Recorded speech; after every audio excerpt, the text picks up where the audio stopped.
ka ƙara memory wayan ka girma ba tare da ka goge komai na ciki ba. Abinda za ka yi kawai shine cikin sauƙi za ka shiga cikin file na wayanka ko kuma ka shiga cikin setting. Idan za ka shiga ta file ne, idan kana amfani da irin wannan file ɗin to gashi nan. Idan kuma ta setting za ka shiga setting nan misali, amma ya fi sauƙi ma dai kawai ka shiga ta file saboda zai nuna ma total usage na app ɗin, gaba ɗaya abin da app ɗin ya amfani da shi. To ni zan yi amfani da file nawa, kawai zan danna akan file ɗin kamar haka.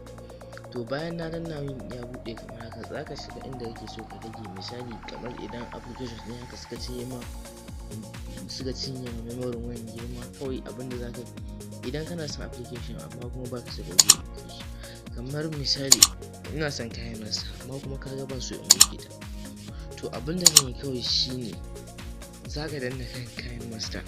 Idan ka shiga za ka nemi inda aka rubuta storage,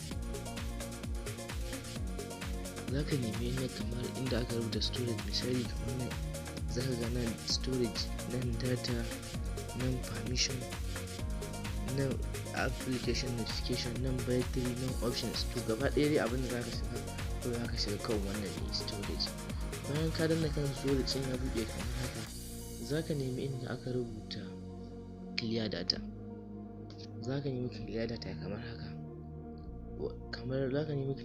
kamar haka, wanda shi zai nuna ma cikin sauƙi, wanda shi ne zai taimaka maka goge gaba ɗaya wani application, wani abu na cikin app ɗin cikin sauƙi ba tare kuma da ka goge application ɗin ba. To wannan shi ne total app ɗin gaba ɗaya abin da ya ja. Wannan shi ne cards ɗin da ya kama bai kama komai ba. Wannan shi ne datan da ya amfani da ita a waya. Wannan shi ne girman application ɗin. To abin da za ka yi kawai za ka danna clear data cikin sauƙi. Da ka danna clear data zai nuna ma, zai ɗan